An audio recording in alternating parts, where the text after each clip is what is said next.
والله يدعو إلى دار السلام ويهدي من يشاء إلى صراط مستقيم.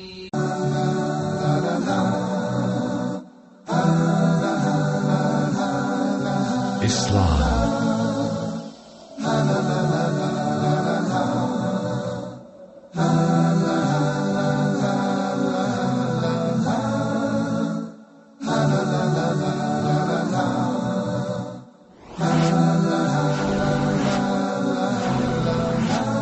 Islam 101. Bismillah, wassalatu wassalam ala rasulillahi amma ba'du. Welcome to a new episode of Islam 101. And I'm your host, Abu Usamah Adh Dhahabi. Today, inshallah, we would like to discuss the issue of the role of a masjid in al-Islam. And what is the function of the masjid? Is the masjid a place that we lock the door and we only open up the masjid when it's time for the prayer? Is this the correct concept of al-Islam? When I used to be a Christian, the only time we would visit the church would be on Sunday or if someone got married. But during the course of the week, very seldom would we visit the church. It would have to be a special occasion. Well, as Muslims, the situation is totally different. The Muslim is going to visit the masjid a number of times in the course of one day. That doesn't mean that he has to spend all of his time in the masjid. No. He may have a job, he has to work, he may miss a few prayers. But during the course of the week, the Muslim will visit the masjid a number of times because the masjid holds a special place in the heart and the mind of every single Muslim, as well as in the religion of Islam. The Messenger of Allah, sallallahu alaihi wasallam, when he migrated from Mecca and he went to Medina, the very first project that he preoccupied himself with was the building of the masjid, because the masjid will serve as the focal point for any and every social activity. And it wasn't just the prayer that caused the people to gather at the masjid. Anytime something happened and Rasulullah needed the people to gather up, he would tell his mu'adhin, his caller of the prayer, Bilal, make the adhan, call the people, ya Bilal. And Bilal would make the call, the well-known call, Allahu Akbar, Allahu Akbar. And the people, once they heard that, and it wasn't time for the prayer, they knew something was going on. The masjid had an important role to play in the lives of every Muslim. If a man in the past wanted to borrow money from another man, that man would agree to give him the money, and they would write the debt at the mimbar or the pulpit, especially in Medina, at the mimbar of Rasulullah. Right now, if a man wanted to borrow some money to another man, he would say, okay, I agree, but let's do this at the pulpit of Rasulullah, at the mimbar, so that it would mean something more in the hearts of the people, that the one who's taking the money is going to be more inclined to pay the money, because on the day of judgment, that man is going to say, Ya Allah, I gave him my money at the mimbar of Rasulullah, and he didn't see any hurma, he didn't see any sacredness and sanctity to that issue. A man wants to marry another man's sister or his daughter. The fathers meet at the mimbar of Rasulullah in the masjid. They can do it at their house, they can do it in the street, they can do it anywhere. But they used to come to the masjid of Rasulullah sallallahu alayhi wa ala alihi wa sallam. The mimbar is an important place, or the masjid is an important place. So there are a number of rules and regulations that have come to us in terms of how to act and how to be in the masjid. And the Quran has mentioned many issues concerning the masjid. What I want to do is I want to share with all of you, inshallah, right now, an incident that happened that shows us the importance of the masjid and the role that it plays. And it is concerning a companion by the name of Usamah ibn Uthal. Write his name down. Usamah ibn Uthal. This companion, not many people know about him. And he became famous because of this incident. Usamah was a non-Muslim. And he was the leader of his tribe, Bani Hanif, major tribe in the Arab Peninsula. Anytime he found a Muslim roaming in his area, he would get him and kill him. He was against Islam and he was against Rasulullah. May the peace and blessings of Allah be upon him. One day, Usamah, he made what is known as a nadhr. He took an oath that I'm going to go and I'm going to perform the Umrah, the smaller visit of the sacred mosque. He wasn't a Muslim, but Those people during that time, they used to visit the sacred mosque, and they believed in Allah, but they had some bad belief systems and things that were against the religion. So Usamah was on his way to perform his umrah at the sacred mosque. One of the companions of Rasulullah sallallahu alaihi wasallam was on the outskirts of Medina with his other companions, and they saw Usamah. So they went and they caught him, not knowing who he was. They brought Usamah to the Masjid of Rasulullah sallallahu alaihi wasallam, and they tied him up to the pillar of the Masjid. They tied him up. When the Prophet heard that they caught Usamah, he said, this is an important man amongst his people. So the Muslims have to recognize who people are and put people in their proper positions, even if they're non-Muslims. So you don't speak to your parents the way you speak to your wife. You don't speak to the police officer the way you speak to a non-police officer. You don't speak to your boss the way you speak to someone who is not your boss. You have to put people in their right positions. As Aisha said, Umirna and nunazzil an-nas manazilahum. We've been ordered in this religion to put people in their right places. Rasulullah came one day, the first day, and he said, Ya Usamah, what's your situation? Usamah was tied up and he said, Oh Muhammad, if you kill me, you're going to kill a person whose blood is expensive. I'm an important person with my people. And if you want money, you want to ransom me, I'll pay you a lot of money. Rasulullah left him. He didn't say anything else. The next day he came the second time. Oh Usamah, what's your situation? Oh Muhammad. He didn't call him Rasulullah. Oh Muhammad, if you kill me, you kill a man who is important with his people. My blood is expensive. And if you want to ransom me, I'll give you all the money you want. He left him. The third day, Ya Usamah, what's your situation? The same response as yesterday and the day before, Muhammad. My blood is important. I'm a respected person in my community. And if you want blood, if you want the money, I'll give you whatever you ask. Rasulullah said to his companions, let him go. They let him go. Usamah went. He was on his way. He stopped at a wall that was outside of the masjid. He went there behind the wall. He made a ghusl on his own. He washed himself on his own. It was well known. If you want to become a Muslim, a new Muslim, from the sunnah is to wash your whole body and to wash away what is with you from the times that's prior to Islam. He came into the masjid and then he saw Rasulullah and he said, I bear witness that there's no God worthy of worship, and I bear witness that you are his messenger. And then Usamah became a Muslim. It's a long story that's inside Bukhari and Sahih Muslim, but we don't want to deal with all of the story. We just want to deal with that aspect of the story. And I want to make these points. First of all, what was it that caused Usamah to embrace this religion? When all Rasulullah said to him was 3 days in a row, Ya Usamah, what's your situation? That's all he said. He didn't tell him about Allah. He didn't tell him about anything about Islam. Ya Usamah, what's your situation? What happened was, while Usamah was tied up in the masjid, the Muslims were feeding him. The Muslims were taking care of him. While Usamah was tied up in the masjid, him being an Arab and a leader of the Arabs, he knew that the Arabs didn't put a lot of emphasis on reading and writing. But while he was in the masjid, he saw there were halaqat where people were learning the religion. Those people reading the Quran, those people being taught Arabic, those people are doing this, they're doing that. While he was in the masjid, he saw the Arab and the non-Arab, the black and the white. He saw them mixing with each other, loving each other, respecting each other. He saw that. Bilal would come to the masjid early in the morning and make the adhan, the call to prayer, before the fajr, or during the fajr time, the morning prayer. And people will come out of their homes to come to the masjid at that time in the day. He said these people must be committed to this religion. He saw how the people looked at Rasulullah and how they respected him, how the people dealt with him. And Usamah being a leader of his people, the way of the Arabs of that time was, they didn't like, if they disagree with you, it was hard to be a leader over the Arabs.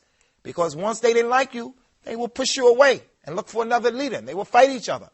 But with Rasulullah sallallahu alaihi wasallam, he saw how the people stood behind him in rows, and the rows were straight and organized. He saw how they would listen attentively when he would read the Quran. They wouldn't move until he prostrated, stood up, went down into sajda. When he saw all of that taking place in the masjid, he said, this must be the religion of truth. Here these people, when they're in the masjid, one of them walks around and he has his arrow. This was part of what the Arabs used to use in terms of hunting and their weapons. But the Prophet taught us, anyone who has an arrow, whenever you walk in the masjid, be sure to put the arrow inside of the bait of the arrow where it belongs. Or walk with the arrow and the tip is in your finger. You can't walk with the arrow and you grab it in the middle and you're walking. Maybe someone will run, a child runs into the arrow, and then you kill the child or you hurt another Muslim. Usamah saw all of this, and he saw that his people were changing as a result of what was taking place in that masjid. So this is the example of the role of the masjid in the religion of Islam. The masjid is not a place that is just a symbol. Yes, it is a symbol of Islam. As Allah mentioned in so many ayahs of the Quran, ذَلِكَ وَمَنْ يُعَظِّمْ شَعَائِرَ اللَّهِ فَإِنَّهَا مِنْ تَقْوَى الْقُلُوبِ. Whoever raises up and he exalts the sha'air, the institutions of Allah, that's a sign that he has taqwa. Inna safa wal marwa min sha'air Allah. So if someone respects Safa and Marwa, they respect the Kaaba, they respect the hijab of the woman, they respect the adhan, they respect the masjid, they respect the silat al-raham between the mother and the father and the relatives. This is a proof that the person has great iman. He respects the Quran. He doesn't take the Quran and just do anything with the Quran. He acts a certain way with the Quran. That's a proof that that person has some fear of Allah in his heart. So the masjid is like that. It has a lot of rights upon us, and it plays an important role in the masjid. The Prophet came one time to the masjid. When he came to the masjid, he found that someone made a spit. They spit towards the Qibla, and the spit was on the wall in the direction of the Qibla. He was about to tell the people to get ready for prayer, and he saw it. He took his own thobe, and he wiped it off. He turned around to the people and he said, when one of you wants to spit, do not spit towards the Qibla.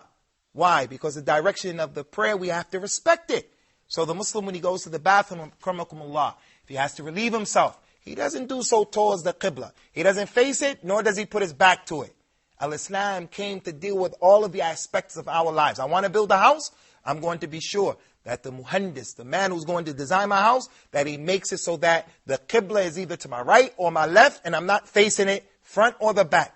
Everything in the religion of Islam has been dealt with. And that's why I say, if you're not a Muslim, then you should take it very seriously and you should be sincere. Try to look into the religion of Islam. And that's what we're trying to do here at Islam 101. We're trying to give you a basic concept and understanding.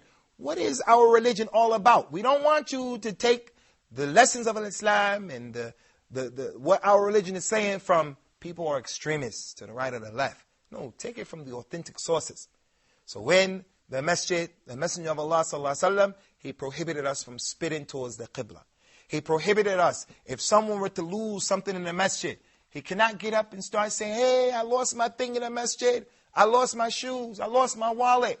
Rasulullah said, if you hear someone do that, then make the dua, supplicate and say, La raddahallah alayk. May Allah give it back, because he's compromising the sacredness and the sanctity of the masjid.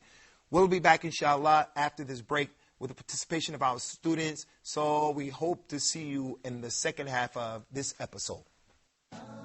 Islam 101. The Prophet ﷺ have informed us that we should not obey no one on the account of disobeying Allah subhanahu wa ta'ala. So the superiority is to Allah's command. So if the husband tells his wife that I want you to shake hands with my colleagues, with my business partners, no, even if it leads to divorce. If the husband says to his wife that you have to party with me, with partners and so on, no, you have to take your hijab off, no. By any means, communicate with Allah subhanahu wa ta'ala. Definitely Allah subhanahu wa ta'ala knows your language, and He will be very happy to answer your call.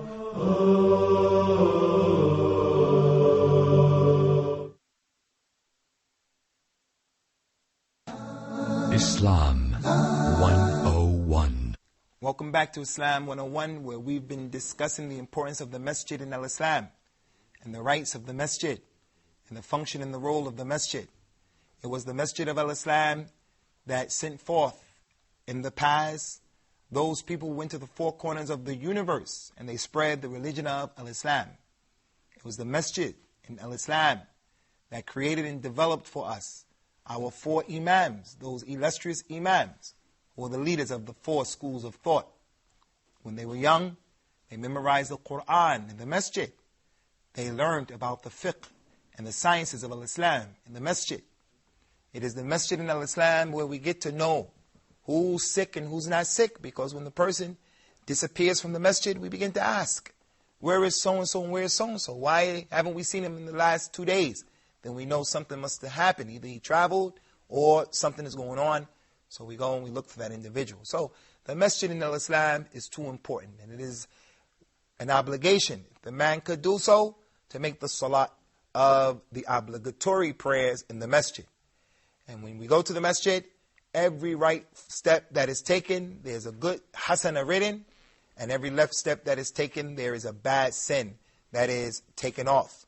And the athar, or the footsteps that we leave in the masjid, we're going to find them with Allah Yawmul Qiyamah. So going to the masjid is a tremendous benefit. There are not a group of people. There's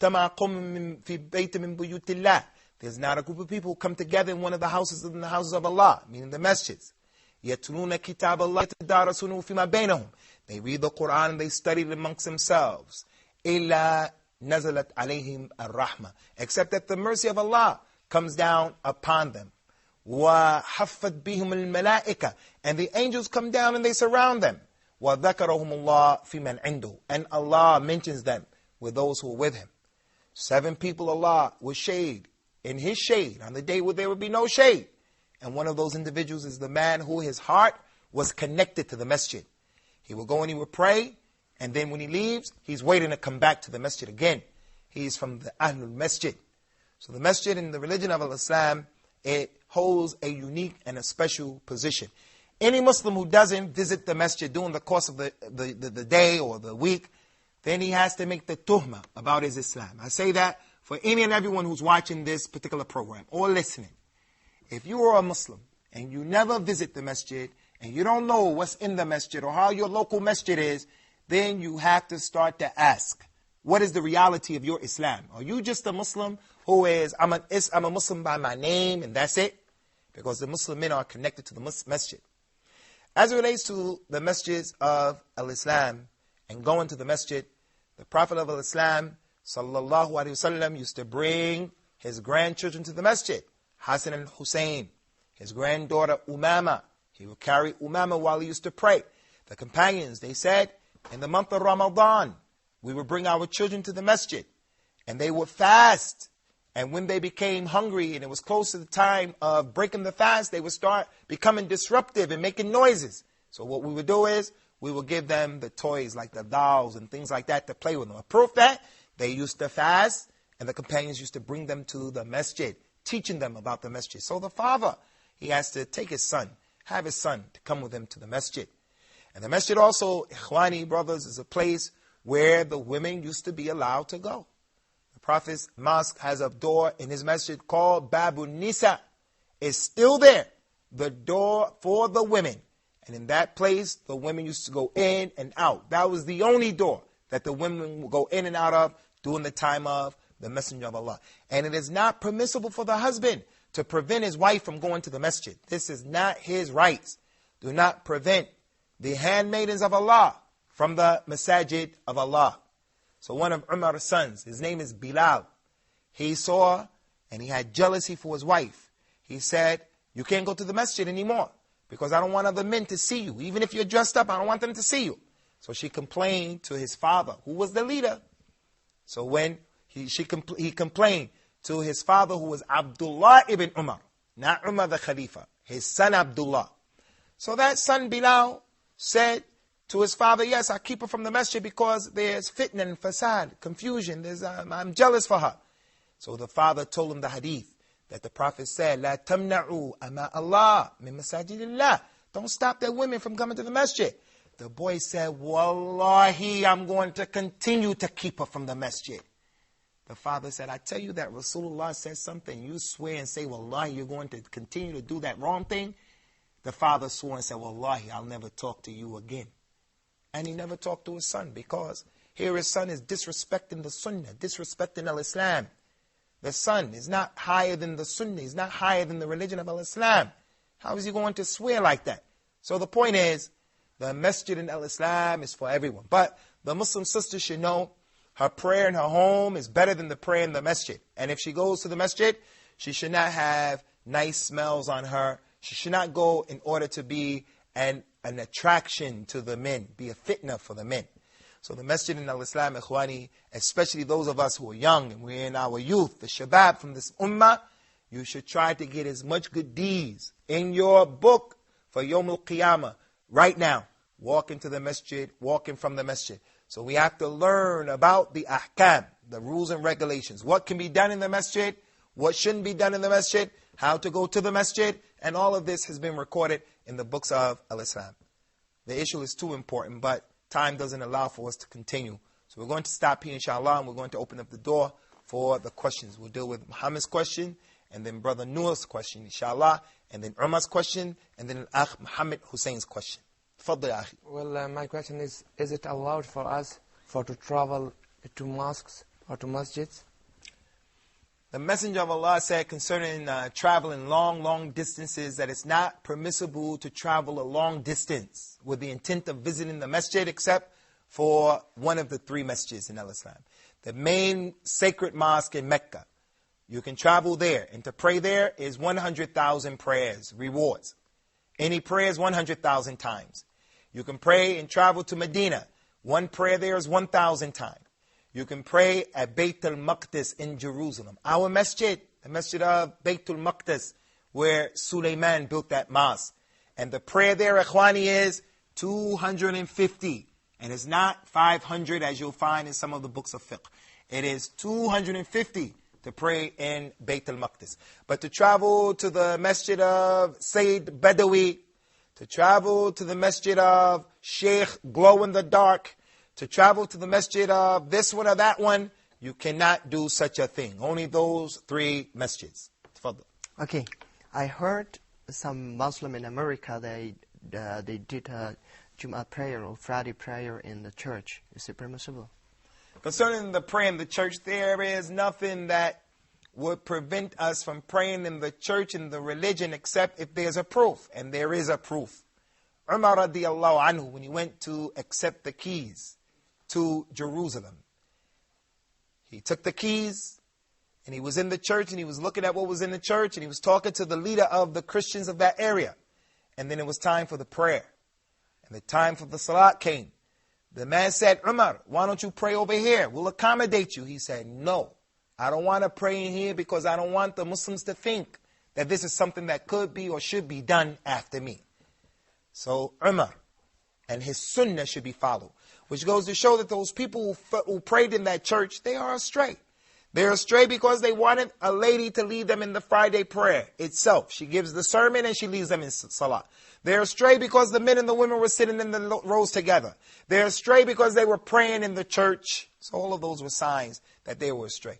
May Allah forgive us and forgive all of the Muslims. And may Allah help us to understand our religion the correct way. Akhi, Umar. Okay. Well, in my area, there were 10 mosques. I think that distinguish Muslims in my area. And I think that only one mosque is enough to union Muslims in my area. I haven't seen your area, so I can't really comment. Okay. But what we want to do is we want to always keep the Muslims united. There were a group of people who, in Medina, they built another mosque unnecessarily. And the mosque is the French term for masjid.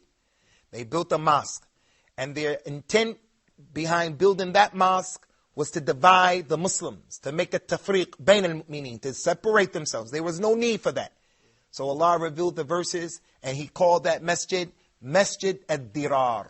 Masjid ad-Dirar. The masjid that's harmful and hurtful. Why? Because it's designed to make problems, to divide the Muslims. So if that's what's going on in your area, whatever area, then it is similar to that. But let's say that the area is a large area, wherever you come from. And there are multiple masjids for each sector of that neighborhood. Then there's nothing wrong with that. There's nothing wrong with that. That may even be from the rahmah of Allah. Because there are old people who want to pray in the masjid. So that one is close to him. How if it was one masjid, he has to walk way over there? The blind man who lives next to the masjid, his son, his daughter, his little granddaughter can take him to the mosque that's close to his house. So it could be from the rahmah of Allah, as long as it's not designed to make fitna. So there's no problem with that. Actually, I got two questions. The first one, I want to ask about the sleeping in the mosque. It's permissible to sleep in the masjid because during the time of Rasulullah, there was the poor people who used to sleep and stay in the masjid. From them, Abu Huraira stayed there for some time. Abdullah ibn Umar, whose father had money. His father had money, but his father didn't give his boy the money so that the boy can develop his own personality. Because the hand that is up is better than the hand that's receiving.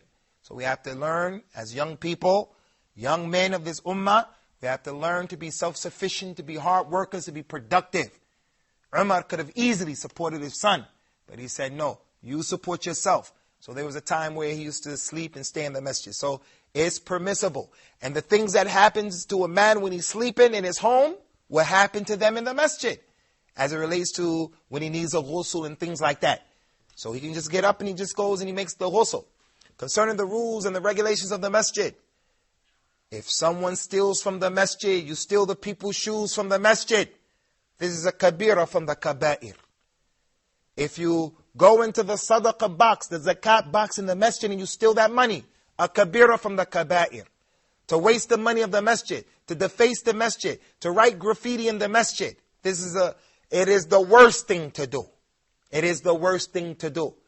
Also, from what is not permissible to do in the masjid is to establish the hudud. Rasulullah said, don't establish the hudud in the masjid. Don't cut people's hands off and make this in the masjid. The Bedouin man came to the masjid, and the Bedouins, they live in the desert. And they're rough and tough people. Wherever you go in Afghanistan, the people who live in the frontiers, they're tough. Tougher than the people who live in Kabul, wherever you go. The Prophet told us, man, Bada Jaffa. The one who lives in the Badia, in the desert, he's rough, he's tough.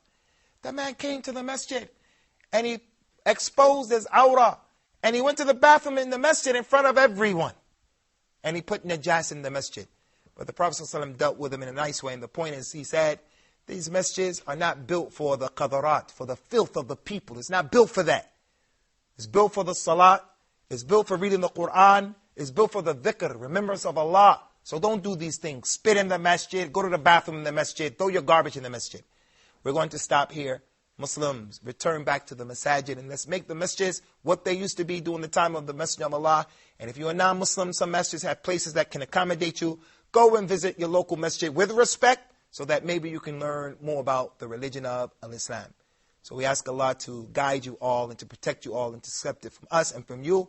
هذا وصلى الله وسلم على نبينا الأمين والسلام عليكم ورحمة الله وبركاته.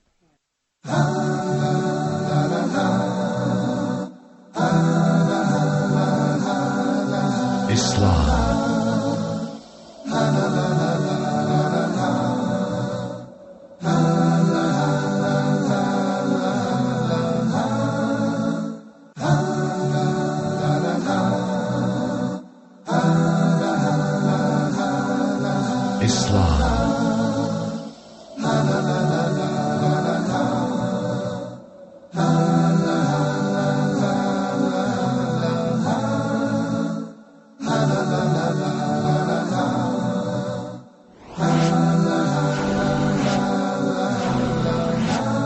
Islam.